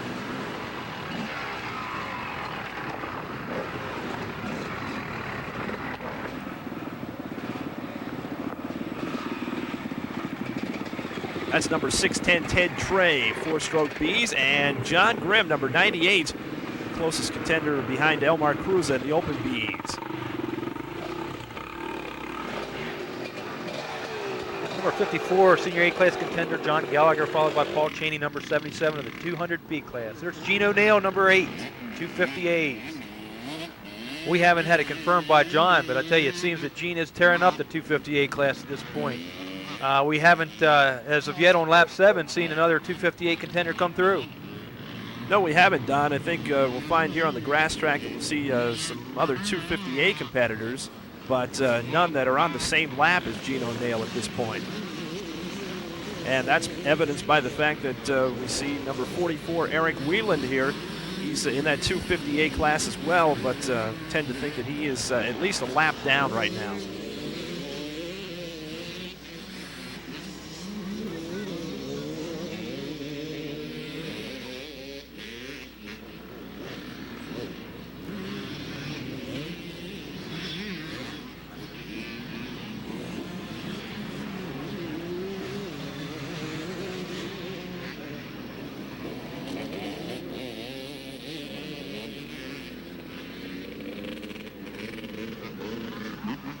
That's number 81, James Rogers of the 250B class.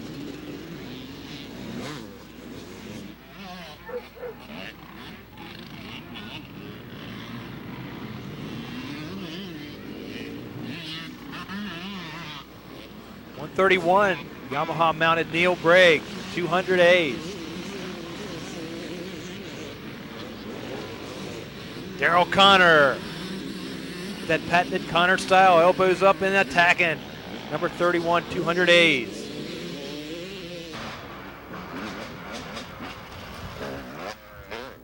Gally Ward, number 28 of the Vet A class.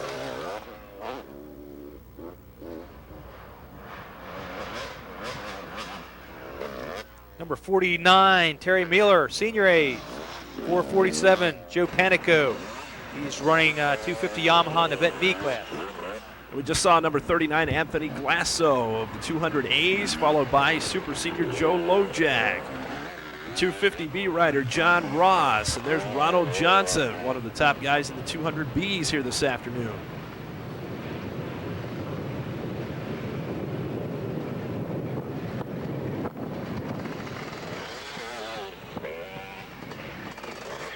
There goes number 881, that's James Ott in the Open B class.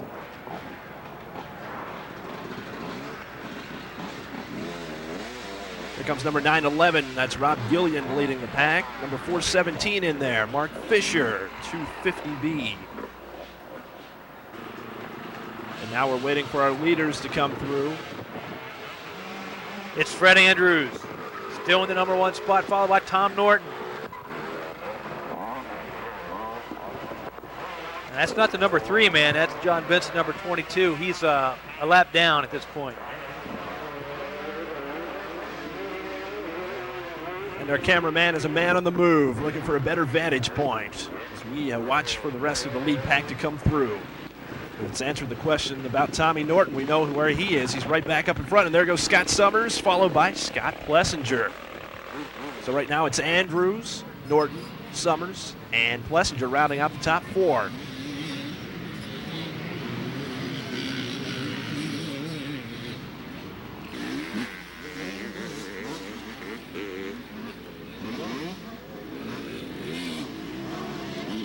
There's number 98, John Grimm, taking on some gas. He's having a real good day here today in the Open B class. And here's another guy having a real good day in the Senior A class. It's number 54, John Gallagher.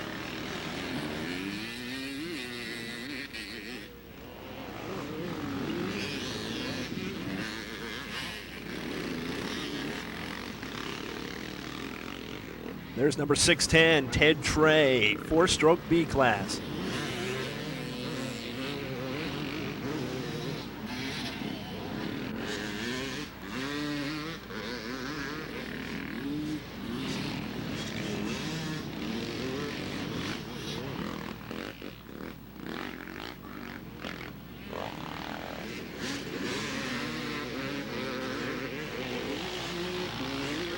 Here's number 50, Super Senior Wildman, Harry Greenlee, followed by number 16, Brian Kagan of the 250A class.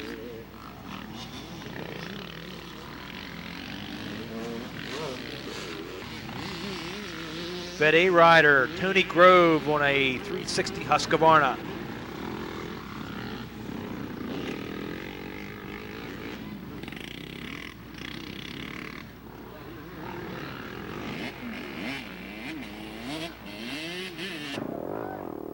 Number 85, Ralph B. Thorne, 4-stroke A. Number 131, that's Neil Bragg, 200A class.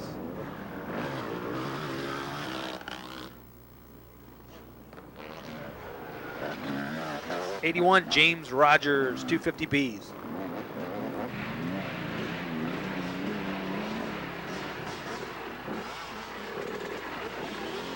Now here we are at Snake Hill.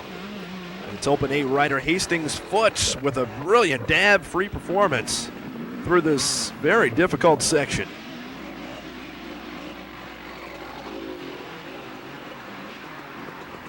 Number 53, Joe Lojak. Here comes number 347. That's Ronald Johnson in that 200B class. We promised you some class updates, and we have the update on the 200Bs now. From the number 5 position, it's Andrew Thorne. In 4th is Ron Johnson. Gary Bunner's 3rd. Paul Cheney holding down 2nd, and Rob Thompson is leading the way in the 200Bs.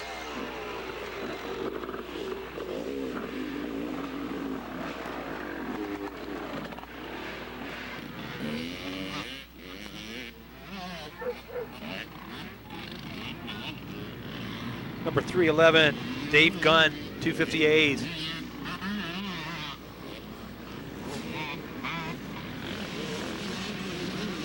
Number 130 on a Honda in the Vet B class. That's Terry licensed to Ilg. We've got some more class updates to give you shortly, but right now we're going to head back to John Ayers for the lowdown of what's going on with the leaders. Once again, John. They're on the motocross track right now. Andrews is out front. Andrews in the number 1 spot, and here comes Summers.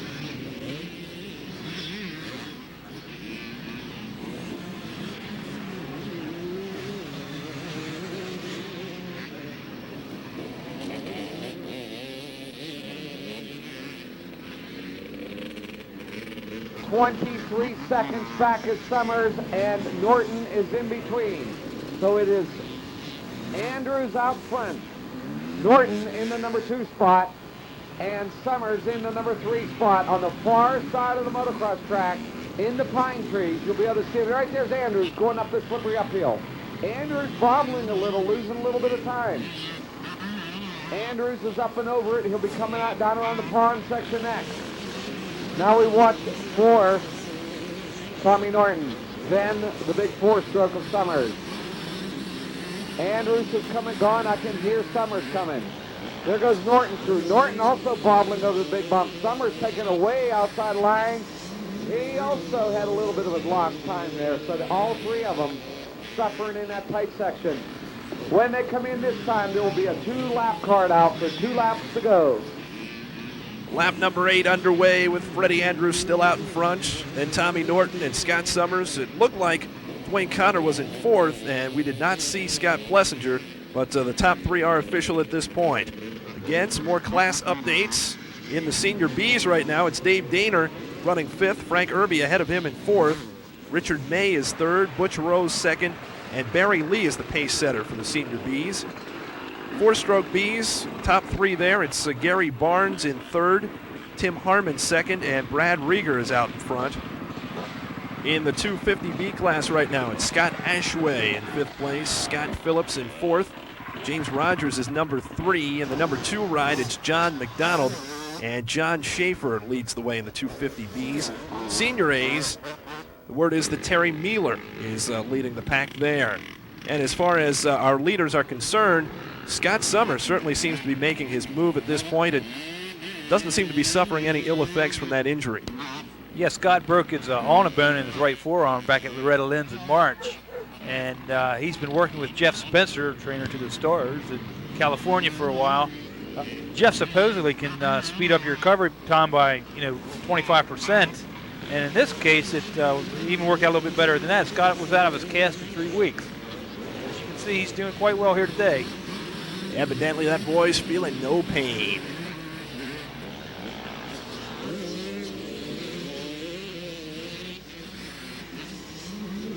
It's number 9, Craig Jones, 200A class. And despite the fact that Craig has fallen out of the lead so far as adjusted time is concerned, he certainly is doing himself proud in the class. He and Darrell Connor leading the way in the 200As. And there's a guy who has something in common with Craig Jones. That's Gar Slam Dunkelberger, number 741, both from the Quaker State. We just missed the leader, Freddie Andrews. He just moved past here so fast that we couldn't catch him. Number 2 spot here, we have Tom Norton. Hot on his heels is Scott Summers. That's Scotty Plessinger in the number 4 spot. And how do you like that for action? DNA video bringing it to you up close and personal. A freight train from hell. The Open B class, that's number 158, Brian Sovak.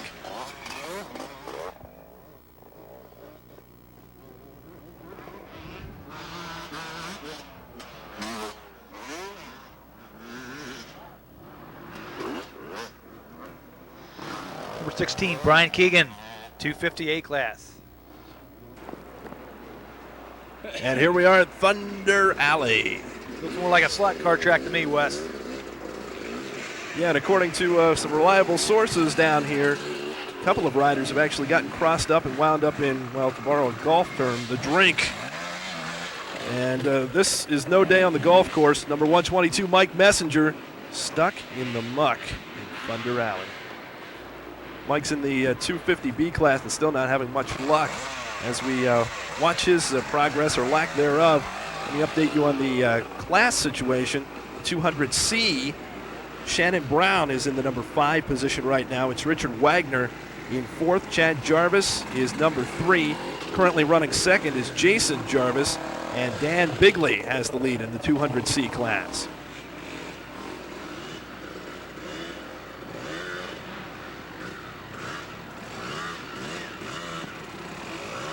Man, them some deep ruts.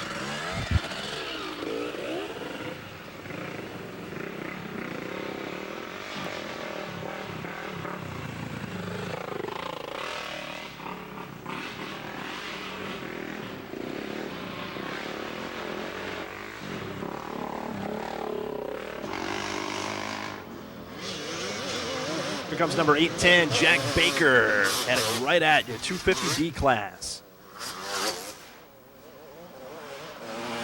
The going's a little bit easier out here, quite obviously. Take it to the grass track now and try to catch some numbers here. And there's number 466. That's David Santee, YZ mounted, running the 250A class. He's running about in the middle of his class so far today. David goes down. Didn't seem like the most vicious fall in the world, and sort of surprised me. I think it might have surprised him as well. Seems a little disoriented, Don. Yeah, we're getting to the point here in the race, West, that fatigue's really starting to be a factor. A lot of these guys, not only does it wreak havoc with your body, but also your concentration as well. It's easy to overshoot a berm and just take a flop. He seems to be all right, though, as he hops back up on his bike. Go get him, Dave. And he's off. And as far as we know so far here today, no serious injuries incurred. And it looks like he's okay. It might be his bike that actually suffered the worst for wear on that little crash. Kick that clutch lever back, and he's right on his way. That's number 99. That's Gary Bilyeu. He's in the Open B class.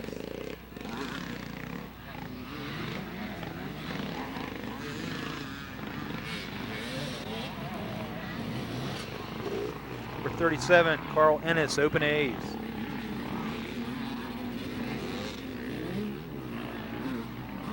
Andy Lagston, 258 class, number 150. Right now our leaders are closing in on the end of lap number 8, and as lap number 9 begins, we'll be tossing it back to John Ayers for a live update for the positioning of the top riders. Right now the action continues, coming right at you. That's number 22, John Vincent, 250As. Right behind him, number 156, Robert Zinn in the 250 and Open C class. Now more playing in the serious mud in Thunder Alley.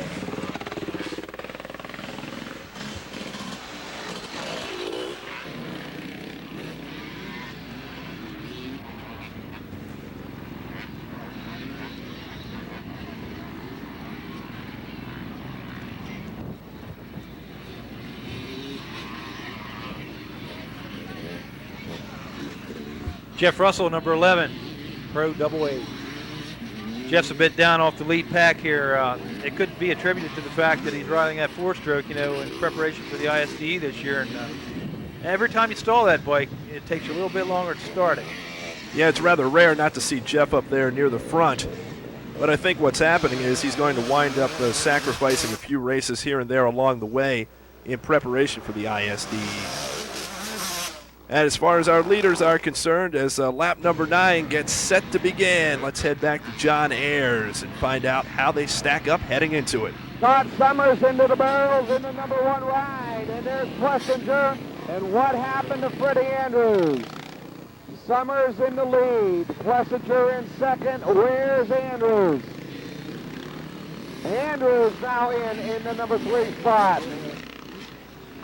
So Fred Andrews has dropped back to number 3 out of the number 1 position. Scott Plessinger, number 2, and Scott Summers, who has come a long way in this race. He's kept battling from the outset. Back on the 3rd lap, we understand he broke a foot peg, had to go in for what turned out to be almost a full-fledged pit stop, and he's come back, and lap number 7 was down by 30 seconds out of the number 1 position, and now he holds it himself, and there's Fred Andrews, who is now considerably back in the number 3 slot. And as we watch Freddie negotiate here on the grass track, we'll keep our eyes open, see if we can't find out who's in the number 4 position right now. That's number 16, Brian Keegan. He is not the number 4 rider, but he is in the 250A class.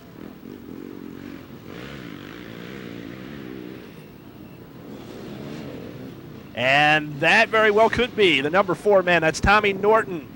He takes the outside and then the inside and makes his way through the grass track area. Number 56, that's Rick Lacasco, 258.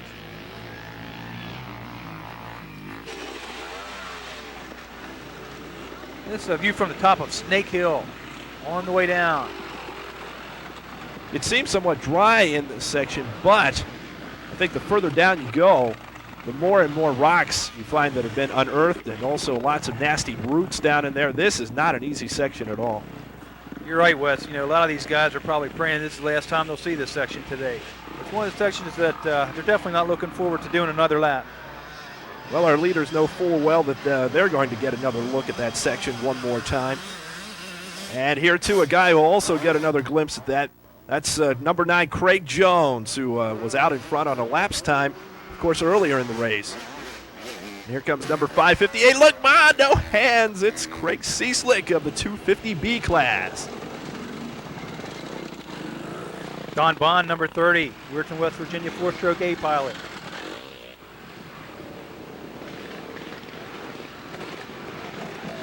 There's the Open B leader, Elmar Cruza, number 617.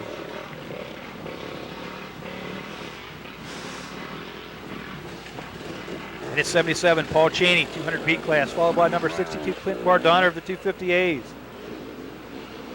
Lots of activity here high atop Moonshine Heights, and we expect our leaders to be coming through very shortly.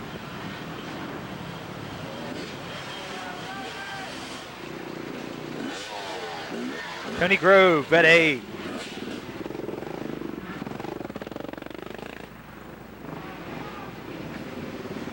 There's 73, Mark Martin, 4-stroke B class. Right behind him, the number 1 man, Scott Summers, and Scott Plessinger following right on his heels. What did Missy say? I didn't copy all that. And here comes somebody, you can hear him, and that's the number 3 rider, Fred Andrews. He makes his move, trying to make up some of that lost time. And according to our calculations, he's already made up some of it, now just 12 seconds out of the number 1 position. There's number 134, senior A-class rider, Tom Myers. Looks like he's in for a fresh set of goggles. We're getting an opportunity to see a real cross-section of classes here. Number 911, Rob Gillian, 250 in Open C. And in the foreground, there went number 8, Gene O'Neill from the 250As. Now Rob Gillian back on his way.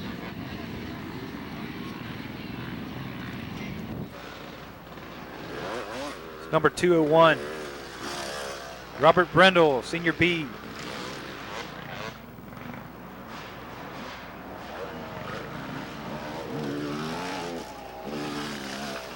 Number 447, Joe Panico in the Vet B class.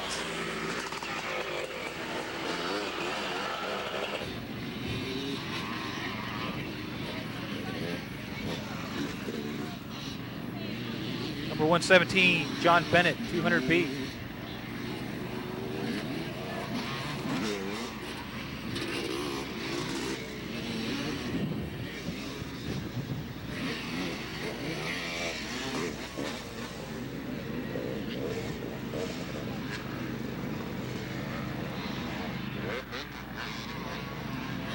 And here's a look at the 125 200C front runner, Jeremy Burwanger, number 756, who's having an exceptional run here today.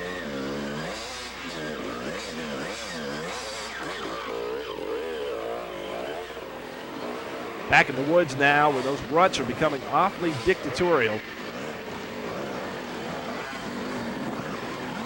Take one line or the other, and you really have no choice from there. There's another Craig Jones sighting, number 9, making his way through your picture.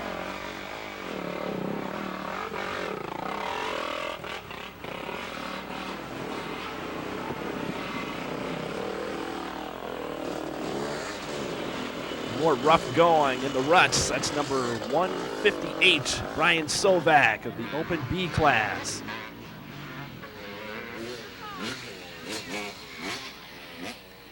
We understand John has an update for us as we wind down lap number 9. Let's head back to John Ayers. White flag is out. Here comes the leaders. Ayers, Andrews, Summers, and Plessinger.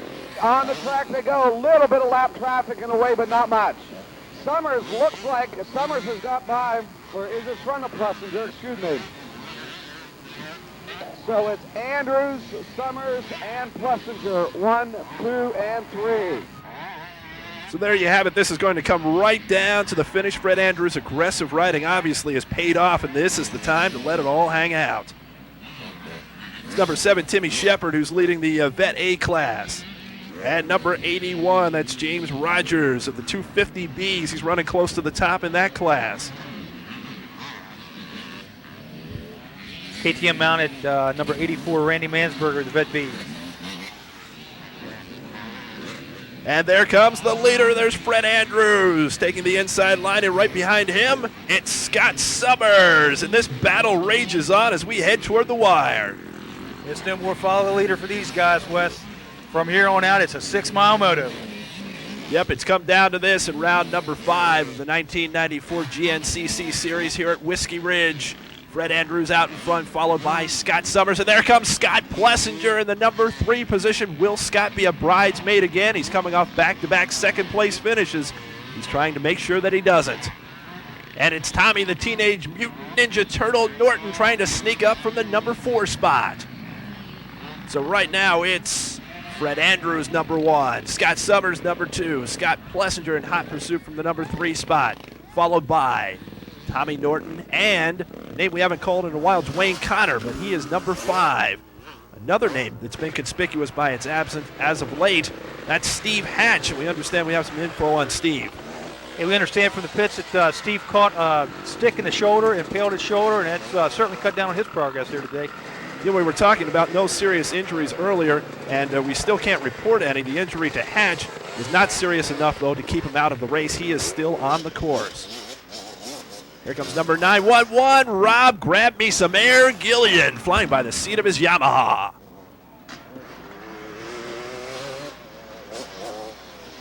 That's number 271, William Bromley of the 250Bs.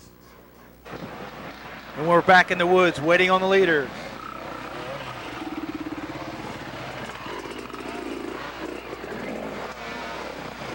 And we've got a brand new leader. That's Scott Summers, who's got in front of Fred Andrews. So it's Summers and then Andrews, and then there's Scott Plessinger. He's still in the number 3 spot. So there you have it with 3/4 of a lap to go. Scott Summers is out in front. The question now is, can he hang on? And while the answer to that question unfolds, let's scout out some other positions on the course and take a look at how some of the other class races are progressing. It's number 56, Rick Lucasco, making his way around the trees, and that's number 98, John Grimm in the Open B class. A major contender up there along with Elmar Cruza, who's had the lead throughout, and, well, this sort of dashes the chances for John today. Tough break, especially on the last lap.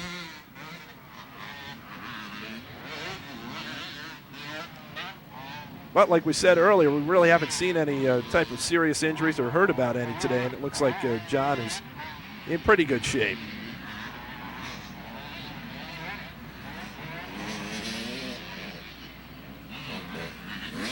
That's number 118, Paul Blainer of the 250 Open Seas.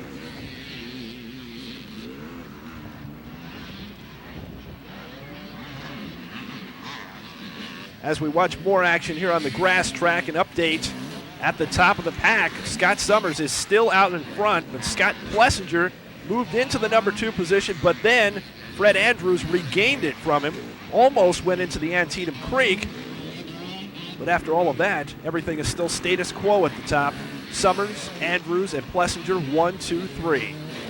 You know, Wes, this has to be the toughest battle for the top 3 spots I've seen all season. Yeah, there's no question about it. These 3 guys who are at the top right now, Summers, Andrews, Plessinger, have all led at one point in the race, and right now Summers in the very enviable position of being out in front on the final lap, and it's going to go right down to the checkered flag. That's right, Wes. It's not over yet. Anything can happen. When you're running this hot on the last lap, any little bobble can cost you the lead and the race. And here's a guy who's seen some hot battles over the years. I don't know if he's ever seen anything quite this close. Mr. Russ Bennett. Yeah, it looks like he's getting ready to trade in his white flag for one of the checkered variety as we near the end of an exceptional battle here at Whiskey Ridge. And as we do, we're going to hand things over to John Ayers, who's going to take care of calling the final moments of this one. Who better to bring the excitement to you than the man who is the voice of the GNCC series? John, take it away. Watching for Summers. Watching for Summers to pop down out of the woods. Andrews is going to be on his tail. Or will it be Andrews? Maybe there's a hot line up there. Maybe there's nothing but racetrack. I know there's a lot of lap riders in a way. They're in the way. Here comes Summers. Here comes Andrews. Summers and Andrews side by side. 2 lap riders in a way. 2 turns to go. 1 turn to go. No turns to go. Scott Summers wins round number 5. Summers wins round number 5. Andrews in the number 2 spot. Plessinger in the number 3 spot. Summers wins. Thanks, John, as advertised and then some. What a battle right down to the wire, tire to tire as they came into the barrels, and Scott Summers able to edge out Fred Andrews for the victory here at Whiskey Ridge. Scott Plessinger finishing 3rd, followed by Tommy Norton, and then in the number 5 position, Dwayne Connor. So Summers able to come back after Plessinger jumped out to the lead early in the race, and we thought that Scott's strategy may have been coming off 2 second-place finishes to get out in front early, but Plessinger could never recapture the lead, and when he needed it, it just eluded him in the end. Fred Andrews had the lead for the better part of the middle laps of the race, but it was Scott Summers in the end who grabbed the lead in grand fashion and rolls on to the victory here at Whiskey Ridge. There's Tim Shepard, who won the Vet A class here this afternoon. I understand John Ayers has some interviews with our top finishers, and first up, the man who finished number 3. We'll see what he has to say about things, Scott Plessinger. You know, it looked like today it was almost a cat and mouse game. You guys all took off out front, and nobody wanted to really make the break and go for it. Well, Fred was the first one to get away from everybody. I think he got like a minute lead on us, or probably about the halfway point when I gassed. And then I bit it pretty hard down in the creek bottom and lost a little bit of time, but it didn't really matter because Fred and them would catch lappers and everybody'd catch back up again. One of those days that about anything could separate the first from fourth. Yeah, Fred and Scott were riding a really good race. I think there was a couple people, Norton and Dwayne was right up there with us all day. It was just whoever had the good lines on the last lap was the one that was going to win. And Scott certainly didn't. Actually, a stump really wound up costing him some pretty good time there. Let's go back to John with Tom Norton. Tell you the last maybe 4 races, this whole year actually, clean down to the last lap. It's Tommy Norton on the 125 right there. Yeah, I've been holding it together this year, except I've had a lot of bad last laps.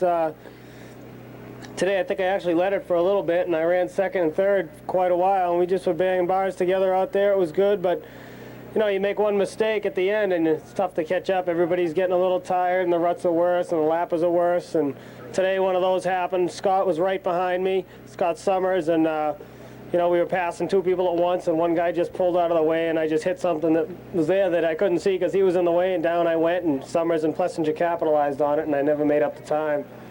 Well, it was back in 1990 that an unheard-of gentleman did an unheard-of thing, man by the name of Tom Norton winning Blackwater on a 125. He's come a long way since then, and certainly a force to be reckoned with. Once again, let's go back to John.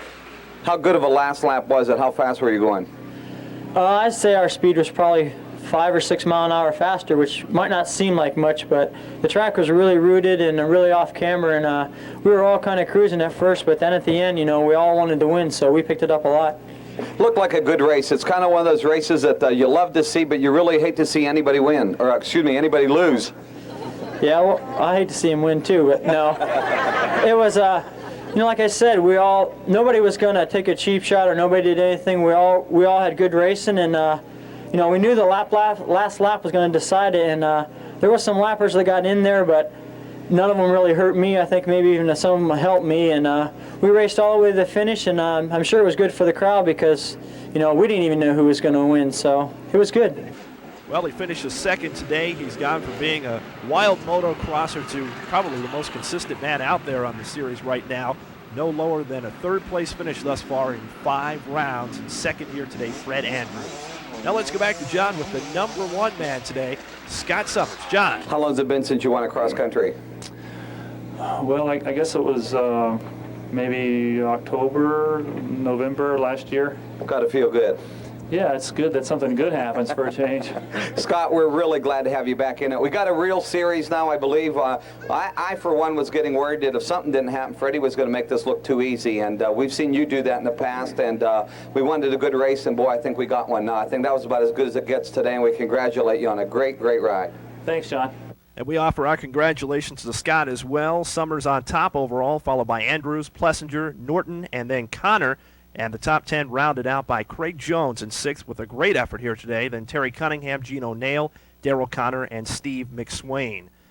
And now a look at how the various class races wound up. Sean Brell, the top finisher in the Open A class, followed by Carl Ennis and Andy Kendall in 3rd. 250As, Gino Nail came out on top. Darrell Kunzer 2nd, and Scott Phelps in the number 3 position. Among the 200As, it was Craig Jones, the front runner, followed by Darrell Connor and Jeff Loth in the number 3 spot. 4-stroke A's, Rodney Judson wins it, followed by David Black and Ralph B. Thorne. Among the Vet A contenders, it was Tim Shepard coming out on top. A big day here for Tim as he finished 12th overall, too. Jeff Mergel was 2nd in the class, followed by Matt Spiegelmeyer. Senior A's, Paul Michaels victorious, followed by Terry Mueller in 2nd and John Gallagher 3rd. Super Seniors, Joe Lojack the winner, a close race, winning it over Harry Greenlee. Bruce Triplett was 3rd. Open B's, Elmar Cruza, and John Grimm in the 2nd position, and James Ott finished 3rd. 250Bs, John Schaefer, number 1, then James Rogers and John McDonald rounding out the top 3. Robert Thompson wins the 200B class. Paul Cheney finishing 2nd, and Ronald Johnson was 3rd. 4-stroke Bs, Tim Harmon comes out on top, and then Mark Martin followed him in 2nd. Brad Rieger was 3rd. In the Vet B class, only 2 minutes separating the top 3. Don Bigley wins it. Randy Mansberger a minute back, and then Randy Fink another minute back in 3rd. In the Senior B class, Barry Lee the winner. Richard May was 2nd, and Frank Irby 3rd. In the 125 200C split, it was Jeremy Berwanger in 1st place, followed by Daniel Bigley and Matt Bennett.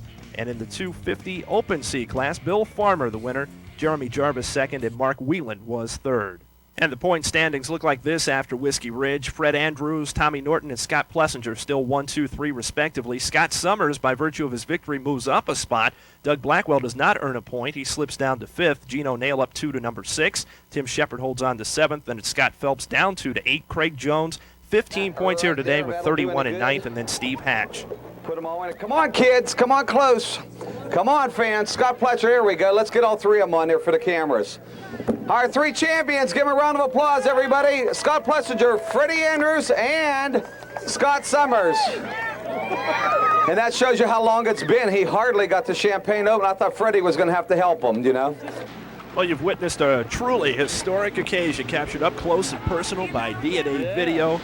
The battle for Whiskey Ridge, which is just a battle in the overall war for the GNCC series in 1994. We have a few thank yous to pass along.